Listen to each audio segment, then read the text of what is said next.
Selamat pagi. Bagaimana kabar kalian pagi hari ini? Sehat selalu ya. Hari ini kita akan belajar tema 5, subtema 3, pembelajaran 1 sampai 3.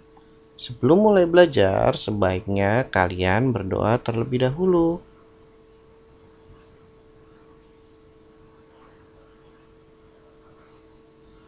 Setelah berdoa, mari kita bersama-sama mendengarkan penjelasan pembelajaran tema 5, subtema 3, pembelajaran 1 sampai 3. Apa itu sikap kepahlawanan? Apakah kalian tahu?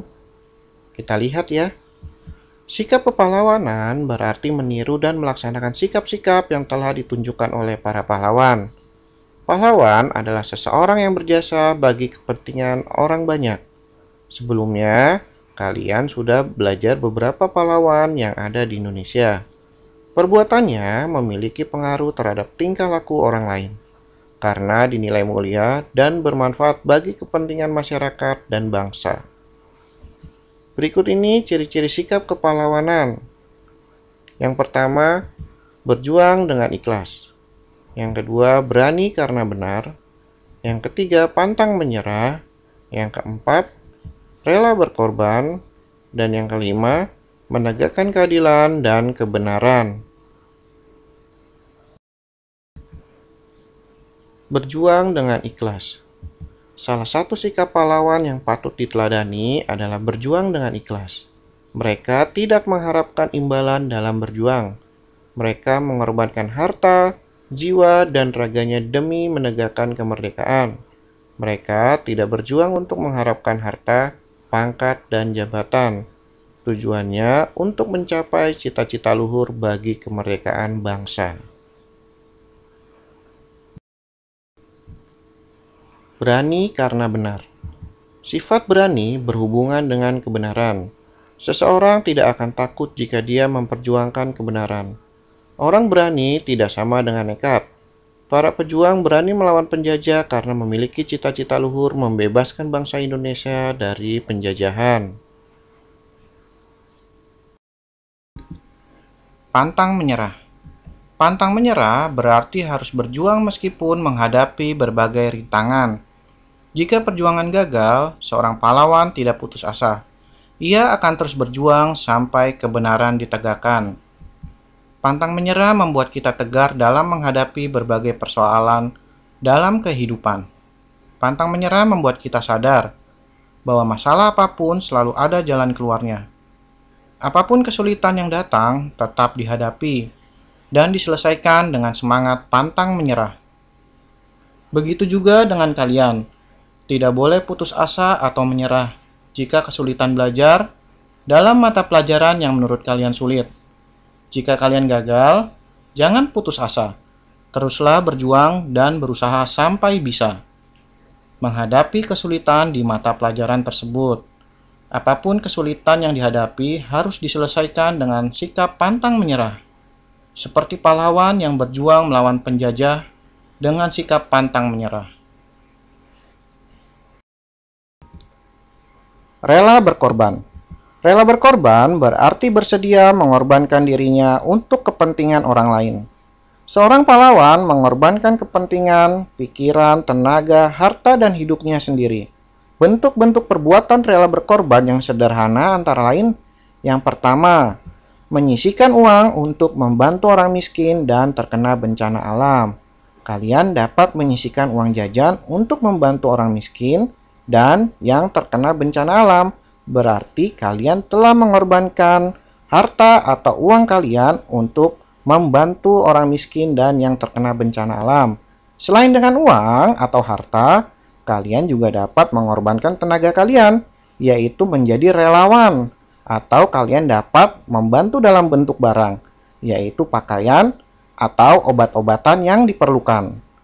Yang kedua, ikut kegiatan kerja bakti di lingkungan masyarakat.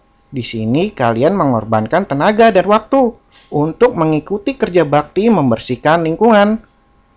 Dan yang terakhir, mengunjungi orang sakit. Di sini kalian mengunjungi tetangga atau teman kalian yang sedang sakit. Berarti kalian telah mengorbankan waktu kalian untuk membesuk orang sakit. Nah, sikap-sikap tersebut merupakan sikap kepahlawanan yang patut kalian tiru.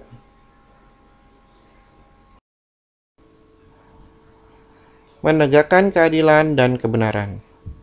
Pahlawan adalah orang yang rela menegakkan keadilan dan kebenaran.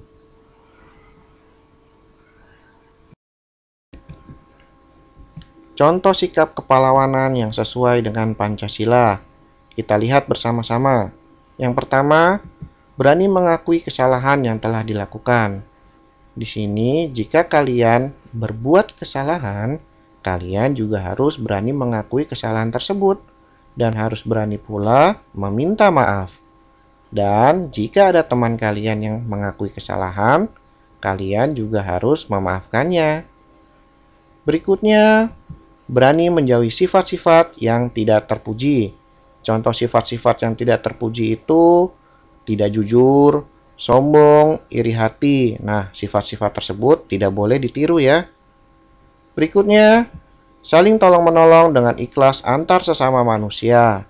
Jika teman kamu mengalami kesulitan, kalian harus membantunya.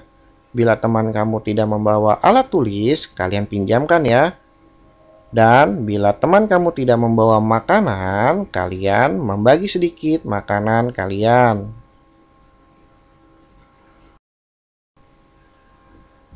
Menyumbang dana untuk korban bencana alam.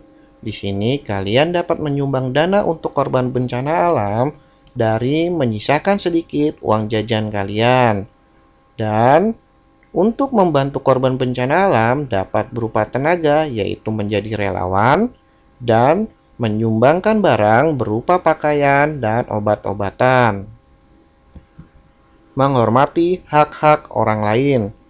Contohnya, kalian harus menghargai pendapat orang lain dan tidak memotong pembicaraan orang lain saat mengeluarkan pendapat. Nah, semuanya itu merupakan sikap kepahlawanan yang sesuai dengan Pancasila. Kita lihat pahlawan berikutnya yang ada di Indonesia yang berasal dari tanah Sumatera, yaitu Sisingamangaraja 12. Nama asli Sisingamangaraja 12 adalah Patuan Bosar Ompu. Sisingamangaraja lahir tahun 1849 di Bakara, Tapanuli Utara. Beliau Raja Tapanuli dan kepala adat dan pemimpin agama. Sisingamangaraja gugur pada tahun 1907. Tahun 1878, Sisingamangaraja memimpin pasukan melawan Belanda. Beliau menyerang pos-pos Belanda di Tarutung, Balige, Bakara. Tahun 1884, Sisingamangaraja 12 berhasil menguasai Tangga Batu. Karena kalah, Belanda mendatangkan bantuan, mengancam melakukan kekerasan, menangkap dan membunuh orang-orang yang membantu Sisingamangaraja 12.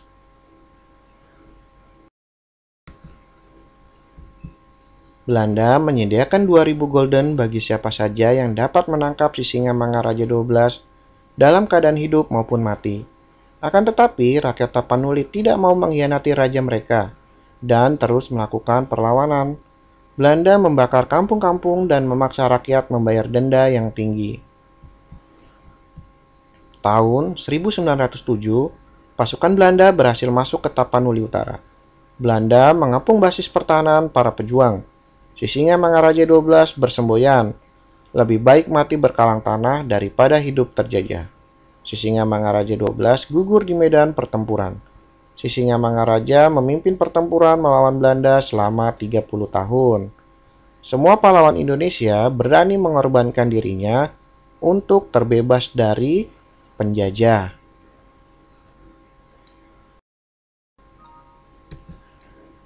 Pahlawan tanpa tanda jasa.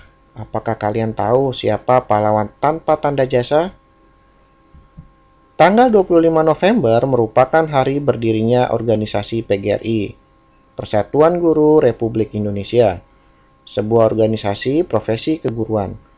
Tanggal tersebut akhirnya ditetapkan sebagai Hari Guru di Indonesia. Untuk mencerdaskan manusia, guru harus memiliki ilmu. Guru harus terus belajar. Guru harus mempelajari setiap perkembangan dan perubahan ilmu pengetahuan dan teknologi. Dengan demikian, guru akan mampu mentransfer ilmu yang dimilikinya. Itulah sebabnya guru disebut pembelajar seumur hidup, karena murid akan ada dari masa ke masa.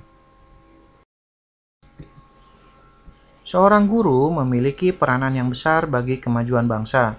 Guru adalah teladan bagi murid-muridnya dan bagi masyarakat sekitar. Guru mempunyai tanggung jawab yang sangat besar.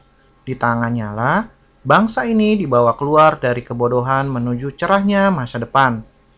Tidak ada bintang kehormatan yang diberikan kepadanya. Namun, ia akan merasa bangga ketika melihat anak didiknya sukses di kemudian hari. Itulah sebabnya sosok guru disebut pahlawan tanpa tanda jasa. Selesai jika umurnya telah habis. Guru harus mampu menjadikan dirinya sebagai cermin kebaikan terhadap kehidupan di sekitarnya, sehingga nantinya anak didiknya akan mengikuti kebaikan yang dilakukan oleh seorang guru. Kita tentu ingat dengan peribahasa, guru kencing berdiri, murid kencing berlari. Ini merupakan pesan bahwa apapun yang dilakukan guru akan pula dilakukan oleh murid secara lebih baik atau lebih buruk. Jika guru melakukan kebaikan, maka murid akan melakukannya dengan lebih baik. Sebaliknya, jika guru melakukan keburukan, maka murid akan melakukannya dengan lebih buruk. Di sini, kalian tidak boleh ya melupakan jasa-jasa guru kalian dari TK sampai nanti kalian telah besar atau kalian sudah bekerja. Kalian pernah lihat periskop? Periskop merupakan alat optik yang digunakan untuk mengamati suatu objek dari posisi tersembunyi karena tidak dapat dilihat secara langsung. Periskop yang canggih bisa digunakan pada kendaraan tempur lapis baja dan kapal selam. Periskop dalam kapal selam digunakan untuk melihat benda-benda di permukaan air dan mengintai sasaran yang akan ditembak. Pada kendaraan tempur masa kini, periskop sudah dilengkapi dengan teknologi tinggi sehingga dapat digunakan pada malam hari, tanpa cahaya sedikit pun. Sensor-sensor yang dimiliki dapat digunakan dengan sangat baik untuk merekam objek yang diinginkan. Periskop dilengkapi kamera untuk merekam gambar dan video yang diinginkan.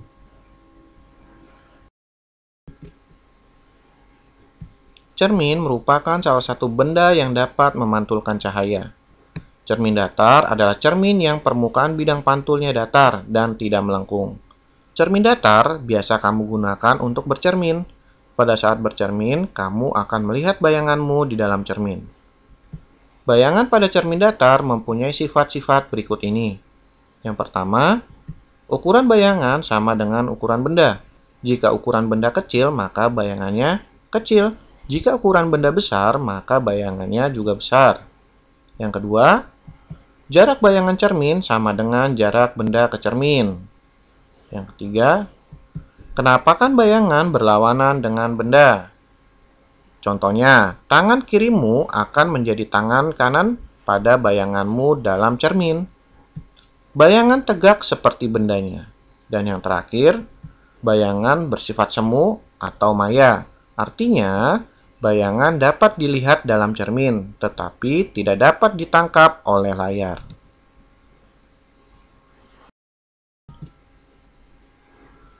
Cermin cembung atau cermin positif.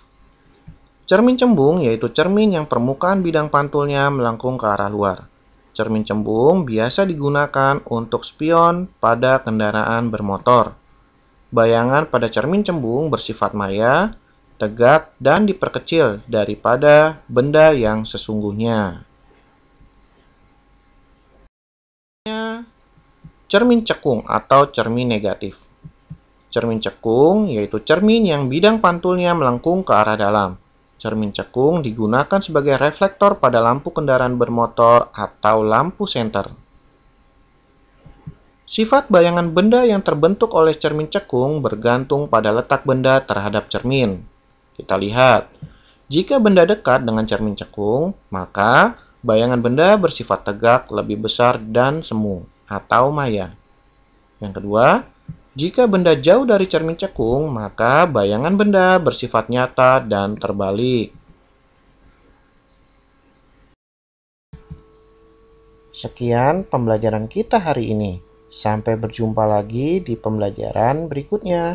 Selalu jaga kebersihan dan kesehatan selalu. Terima kasih.